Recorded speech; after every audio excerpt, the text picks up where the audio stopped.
world tour, mamasyal, magpasarap sa buhay. Kaya sabi ko sa inyo, di ba, tingnan nyo ang itsura ng Vice Presidente. Ang taba-taba, di ba? Ang lapad ng katawan. Ikumpara mo sa ating working president, nangangayayat na, ang laki na ng eye bags. Kasi panay ang round sa buong Pilipinas. Take note, mga kaibigan, sa isang araw. Sa isang araw, mga kaibigan, para siyang si Superman. Nandun sa Cavite, mamaya-maya nandoon sa may Nueva Ecija, maya-maya makikita mo, nandoon na sa Mindoro, maya-maya nandun sa, my God, ngayon lang ako nakakita ng ganyang klaseng presidente, na sa isang araw, ang daming napupuntahan, ang daming nagagawa, ang daming na i-deliver ng mga tulong sa ating mga kababayang Pilipino. So, hindi tayo magtataka kung bakit ang ating Pangulo ay lalong tumataas ang kanyang rating sa kabila ng talagang katakot-takot na mga paninira sa kanya. Plus, kasabwat pa ng mga Duterte ang China para siraan ang ating Pangulo. Pero eto, namamayagpag ang kanyang satisfaction rating. Kasi nakikita ng mga Pilipino, hindi bulag ang mga Pilipino. Nakikita nila na ang Pangulo nagtatrabaho, samantalang ang Vice Presidente nagpapasarap sa buhay, gumagasta ng taxpayers' money. Tayo ang gumagasta ng kanyang security details tuwing punta niya sa iba-ibang mga bansa. Tayo ang nagbabayad, galing yan sa tax natin. Nagpapasarap siya sa buhay, nag-aantay lang siya ng sahod kada buwan, no? Kada 15-30, kada sahod, nag-aantay siya. Wala siyang ginawa kundi mag-antay, kumubra ng sahod, kumubra ng budget, pero hindi siya nagtatrabaho. Nakikita yan ng taong bayan, particularly ng taga Mindanao. Kaya yan ang nangyari, mga kaibigan. Ang resulta, ang taas, no? Significantly, pinakamataas, no? Ang pagtaas ng rating ni PBBM ay nangyari sa Mindanao. Diba? So, kaya mga kaibigan, ipagpatuloy lang ni Sara Duterte ang kanyang mga ginagawa ngayon na pag-world tour, paninira sa Pangulo, yung bang pagpapasarap, hindi pagtatrabaho, ipagpatuloy niya yan. Kasi pagdating sa 2028 at siya'y tumakbo, guys, sinasabi ko sa inyo, hindi talaga yan mananalo. Balikan ninyo ako. Pag nanalo yan, balikan ninyo ako, mga kaibigan. I tell you the truth. Balikan ninyo ako at pwede nyo akong sampalin sa mukha kapag nanalo yan sa 2028. I tell you the truth, mga kaibigan, hindi yan mananalo. Gising na ang mga taga Mindanao. Gising na. Kami nga lang, taga Mindanao kami. Si Duterte, hindi talaga namin kilala yan, mga kaibigan. Kasi nga, nag-migrate kami. Kami yung unang-unang family, no, sa aming clan, no, na nag-migrate sa Manila, no? Yung mother ko. So, kami yung unang-unang nag-migrate sa Manila. Kaya si Duterte, hindi talaga namin kilala, no? Nung tumakbo si Duterte noong 2016, hindi talaga namin siya kilala. Sa totoo lang, guys, no? Ayun, no? Nandyan si God, nakikinig. Alam niya kung nagsisinungaling ako o hindi. Hindi talaga namin kilala si Duterte. So, anong ginawa namin? Si Duterte, sino ba si Duterte? Research. Ay, mayor pala ng Davao yan, Davao City. Ganito pala yung ginawa niyan. Pinagchuchugi pala yung mga daw doon, mga bangag, ganyan. So, nakikita namin, may mga grupo, no? Mga malalapit kay PBBM. Yung bang sinusulong yung ALDAB, Alyansang Duterte Bongbong. So sabi naman, pinapartner siya kay PBBM, no? Tapos, inano siya ni Amy, sinasabi na, ito, i-boto natin to, in-endorse siya. Tapos, nag-uumpisa na nagkakaroon ako ng interest kilalanin. Sino ba itong si Duterte, no? Nagkakaroon na kami ng interest na kilalanin kung sino nga ba si Duterte. Tapos nandiyan yung nanonood ako ng ano niya, nanonood ako ng yung debate 'no, ng mga presidential, candidate. So, medyo nakikilala ko na si Duterte sa gano'ng banda 'no, na, ay mahilig pala 'to mag-joke 'no. So, parang parang naaaliw din ako kasi mahilig pala siya mag-joke. Tapos ano, nakita ko sa mga meeting de avance niya, palagi palagi siyang ano, palagi niyang nili-lift up si Marcos Senior. Palagi niyang sinasabi na pinakamagaling na presidente si Marcos, na ang ganda ng kanyang biyayang dagat, talagang ano, talagang sagana daw tayo dun sa mga pagkain ano, sa dagat 'no, yamang dagat. Kasi ang ganda daw nung programa ni Marcos Senior, tapos Masagana 99, binu-boost talaga niya 'no, si Apo Lakay na, 'yun daw yung time na hindi daw tayo nag-angkat ng bigas, self-sufficient, ganyan. So, pinakamagaling daw na presidente, si Marcos daw talaga. Tapos sabi pa niya na nangako pa siya sa mga loyalista na kapag ako nanalo papayagan kong ipalibing si Marcos Senior. So, ako naman, maganda 'to kasi ano, magiging kakampi ito ni ano, ni PBBM 'no, magiging, maka-Marcos yata 'to. Kasi sinasabi din niya na, "My father is a close ally of Marcos Senior," ganyan. Ang dami niyang sinasabi 'no, so parang nagme-melt nagme-melt naman yung puso mo kapag loyalista ka, parang nauuto ka naman, nagme-melt yung puso mo na, "Wow, so eto may kakampi na tayo, magiging kakampi natin 'to from Dilawan at saka kakamping 'no, ng mga kalaban namin noon 'no." Noon 'no, kalaban namin noon nung panahon ng kampanyahan. So, sige 'yan 'no, so nakukuha ni Duterte yung puso 'no, ng mga loyalista. Kaya mga kaibigan, binoto siya ng mga loyalista at ng mga Marcos supporters, kaya siya nanalo. Pero kung sasabihin mo na mananalo siya dahil sa kanyang sarili, hindi mga guys. Hindi siya mananalo dahil sa sarili niya. Nanalo siya dahil sa mga loyalista, dahil sa mga Marcos supporters na talagang bumoto sa kanya. Sa totoo lang, no? Yung nakuha niyang 16 million mga kaibigan, during that time, maliit pa yung mga registered voters, mga kaibigan. Mga ano yan, mga loyalista yan at mga Marcos supporters, sa totoo lang, 'no? Binoto talaga siya. So, yun mga kaibigan 'no, dahil sinasabi niya na ipapalibing niya, kaya nung nanalo siya, ayun, ginawa niya yung nararapat, kasi yun yung sinasabi niya, eh. Kasi 'pag hindi niya ginawa yun, 'pag hindi niya ginawa yun guys, talagang purely ginamit lang niya ang mga loyalista at ang mga Marcos supporters. Kasi pumunta siya ng Ilocos Norte, sa bahay ni Apo Lakay. Naglulumuhod siya doon sa mga loyalista, sa mga Marcos supporters na iboto siya, 'no? Ni wala nga siyang barangay, ni wala ngang gobernador na nag-ano sa kanya, nagba-backup, ni walang vice governor, ni walang mayor na nagba-backup sa kanya, oh. Pero nung siya ay bina-backupan ng mga Marcos, nung siya ay inendorso ng mga Marcos, doon dumami yung supporters niya. Kasi guys, ang Marcos talaga ang sikat.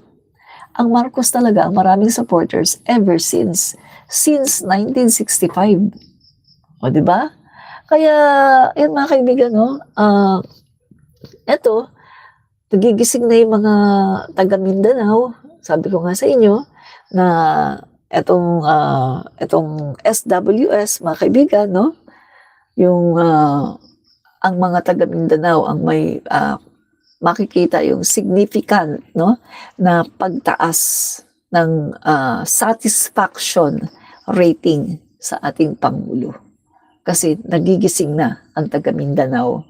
Ngayon lang sila nakakita ng Pangulo na bumababa on the ground at talagang personal na nagbibigay ng tulong. Isang Pangulo na hindi drawing, isang Pangulo na hindi ghost, isang Pangulo na nakahawakan nila, nayayakap, nakakausap. Si PBBM po yan. Kita nyo naman, everyday nakikita nyo guys, nakikita nyo everyday ang Pangulo natin nasa iba-ibang lugar. Kita nyo yung crowd, pinupuntahan siya, yung mga matatandang babae, niyayakap siya, pinagkakaguluhan. Ito yung Pangulo na hindi ghost. ito yung Pangulo na nakikita ng masang Pilipino at hindi takot sa crowd. Remember mga kaibigan, no? Tapat, no? Pinagtapat yung kay Sara Duterte. Yung video ni Sara Duterte nasa loob ng Senado. Take note, nasa loob ng Senado. Guys, kapag nasa loob ka ng Senado, safe ka na dyan. Kasi bago ka makapasok sa Senado, madaming security checking yan, guys, no? Sine-check yan. So pag nasa loob ka ng Senado, kahit wala kang guard, okay na yon, kahit isa lang guard mo. Pero tingnan niyo naman, guys, no? Pinagkumpara yung video ni PBBM at saka video ni Sara. Si Sara sa loob ng Senado, yung mga bodyguard ni Sara, nakaganon talaga lahat sila, oh. Nakaganon lahat sila, guys, oh. Si Sara nasa loob, nakaganon lahat sila. Na parang bang nasa labas, parang bang nasa tondo, parang bang nasa mataong lugar ng mga rekto, ng mga talagang nakaganon sila sa loob ng Senate. Talagang guarded nila. Pero si PBBM, nasa labas. Nasa labas, ha? Pinagkakaguluhan ng mga tao. Walang gumaganon ng mga guard. O doon mo lang makikita, guys, kung sino ang totoo. Kung sino ang plastic at kung sino ang totoo. Doon pa lang makikita mo na kung sino ang totoong public servant at kung sino yung plastic. Kasi yung Sara Duterte, biruin mo nasa loob ka na ng Senado. Pagkatapos, hindi ka pwedeng maging public servant. Hindi ka pwede na maging Pangulo ng Pilipinas. Kasi yung ikaw ay diring-diri, no? Diring-diri ka sa mga Pilipino. Diring-diri ka sa mga tao. Sa totoo lang. Kailan lang naman siya natuto na makihalumbilo sa tao? Kailan niya ginawa yan? Nung nakasama niya si PBBM sa kampanya, kasi si PBBM talagang gumaganon sa crowd, hindi takot. Doon lang siya, mga kaibigan, natuto na makimingle sa crowd. Pero kung hindi niya nakasama si PBBM, hindi niya gagawin yun. Talagang guarded siya, guys. Hindi siya pwedeng lapitan. Para siyang ano ba tawag doon? Para siyang isang bagay na kapag hawakan mo, matutunaw. So, kailangan guarded siya para walang hahawak sa kanya kahit sino hindi pwedeng humawak sa kanya. Kapag ginawakan mo siya, matutunaw siya, mawawala siya sa earth. So, kailangan bantayan siya ng husto. Parang ganun, mga kaibigan. Itong si Sara Duterte, di ba? Nakita niyo yung video na yun. Kita niyo? Dali, tingnan ko nga kung makikita ko, ha. Dali, napin ko. Kasi viral yun, mga kaibigan, Tingnan ko kung makikita ko dito. Video.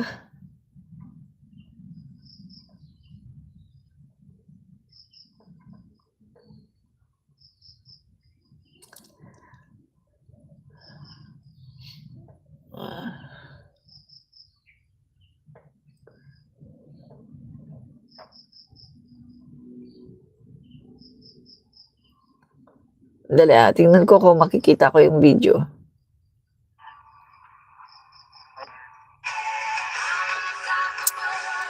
Ito guys.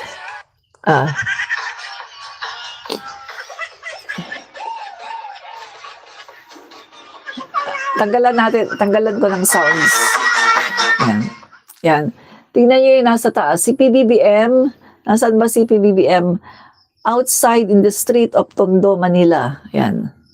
So, si PBBM po, mga kaibigan, nasa Tondo. Naglalakad siya. Hindi na siya kailangan, sa street ng Tondo. Si Sara, tingnan mo, nasa loob ng Senate. Grabe yung sa kanya, Nasa loob ng Senate si Sara, ayan, Ayan yung kanyang mga bodyguard, Si PBBM nasa labas, Tondo. Diba? Diyan pa lang, guys, makikita mo, kung sino yung tunay na public servant. Ay, maraming salamat kay Crypto Chikala, no? Salamat po sa pakape, no? Maraming salamat. And Crypto Chikala, yan. So diyan mo guys makikita no na itong si VP Sara Duterte. Hindi po siya hindi po siya pwedeng maging pangulo ng Pilipinas. At ano po siya guys, plastic, no? Sa totoo lang guys, no? Si Sara Duterte ay plastic. Yung mga nakikita natin sa kanya, guys, plastic po 'yan, no? Sabi nga nung itong si Wilhelmina, sandali plastic daw 'yan guys si Sara. Super plastic daw 'yan. Dali search ko nga. Ito. Yan, Wilhelmina. Ito. Ito siya. Yan, okay. Ito. Plastic daw yan guys, super plastic daw yan si Sara. Dali Okay.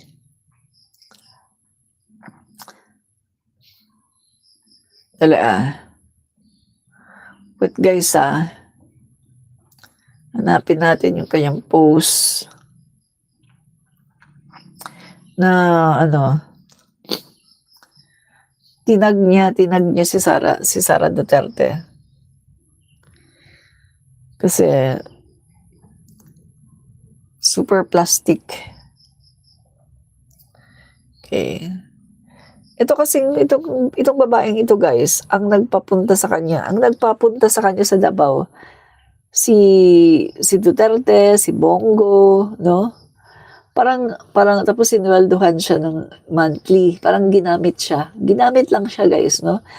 Para sa pagkakarinig ko sa kanya noon, sa kanyang mga sinasabi, ginamit siya para mag-testify no sa gawa-gawang kaso.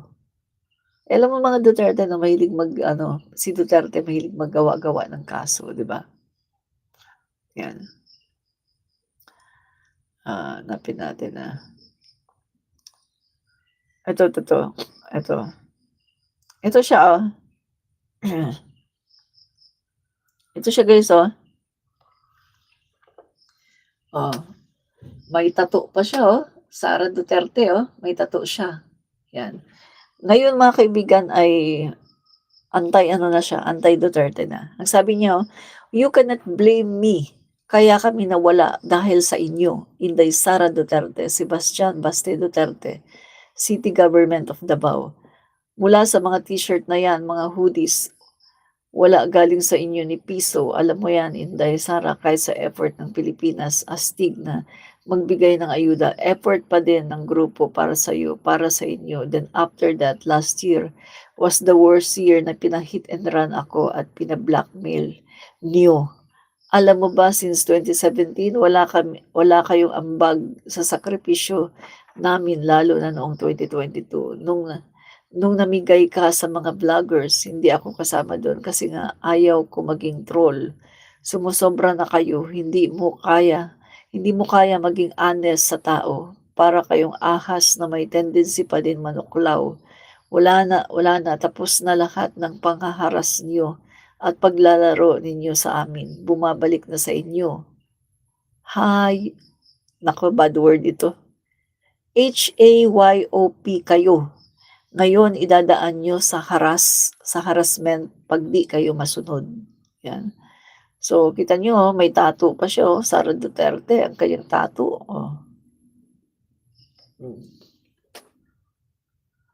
Yan. So, ngayon, mga guys, no, galit na galit siya. Galit na siya dito. Yan. Kasi nga, nakita na niya guys yung tunay na ugali no ng mga Duterte. Yan. Sabi ko nga sa inyo, di ba? Hangga't hindi kayo mabibiktima personally ng mga Duterte, hindi kayo magigising sa katotohanan. Ito, nabiktima siya. So nagising siya sa katotohanan, no? Yan. So yan yun, guys, no?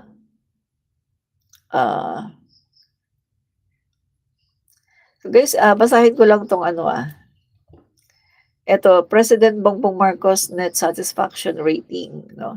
Lumabas sa, social weather ayan lumabas sa social weather station na 46% ng mga Pilipino ang satisfied o nasiyahan sa performance ni President Bongbong Marcos. Nasa, nagresulta ito sa satisfaction rating +10, ang mas mataas sa -10 na nakuha ng pangulo noong April. Tumaas din ang net satisfaction rating ni President Marcos Jr. sa lahat ng areas, balance Luzon, Metro Manila, Visayas at Mindanao, 'yan. So, isinagawa ang survey, 'yan, sa pamagitan ng pag-interview, 'yan. So, ayun mga kaibigan, at ang sabi dito sa Mindanao nga ang may pinakamataas na pagtaas, 'yan, 'yan. So, 'yan po ang resulta ng paninira 'no, ni Sara Duterte.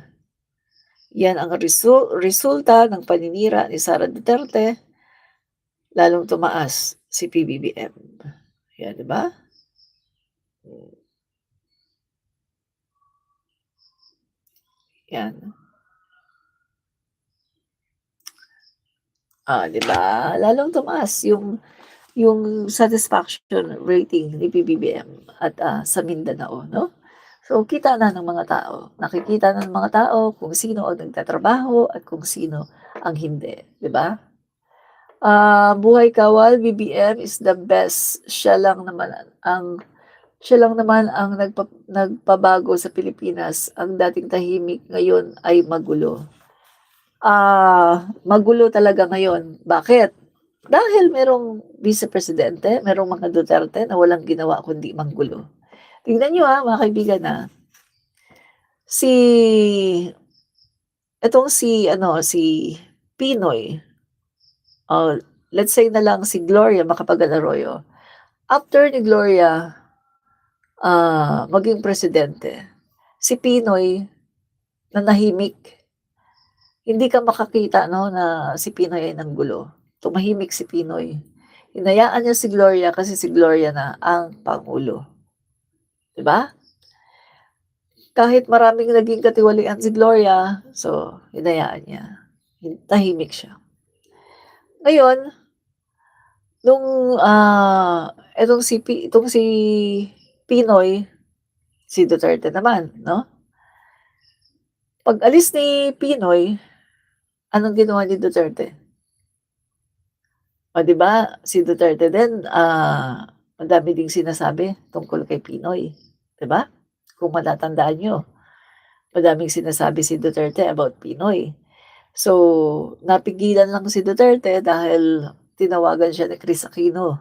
Ang sabi ni Chris Aquino, yun ganito daw, ganito, ah, maging maging kumbaga, maging kind kay Duterte, 'wag daw papakulong, ganyan, ganyan. Pagkatapos mga kaibigan, nung si Duterte na ang naging presidente at si PBBM naman, ah, nung si PBBM na ang naging presidente at si Duterte naman natapos na, anong ginawa ni Duterte? 'Di ba hindi siya tumitigil sa panggugulo? Actually, tumatakbo pa lang si PBBM sa pagkapangulo nanggugulo na siya, na kung titingnan natin dapat hindi niya ginagawa kasi si PBBM talagang full support sa kanya nung siya ang pangulo ng Pilipinas. At dahil din sa mga supporters ni PBBM kaya nanalo si Duterte.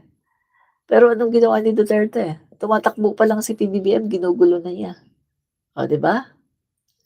So, diyan natin makikita mga kaibigan, tumigil lang naman si Duterte nung nung nasa dahig na siya, pero yung anak niya hindi pa rin tumitigil. So, wala pong nagpapagulo ngayon sa Pilipinas kundi ang mga Duterte. Sila po ngayon ang destabilizer, sila po ngayon ang nanggugulo sa Pilipinas, sila po ngayon ang mga bagong NPA.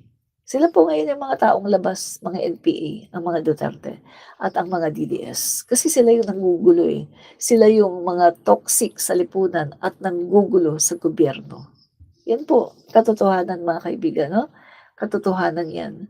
Na sinasabi nga po hiramin ko yung word ni Duterte 'no, na yung mga tao daw na nagra-rally, na lumalaban sa gobyerno, yan daw po yung mga komunista, yan daw yun.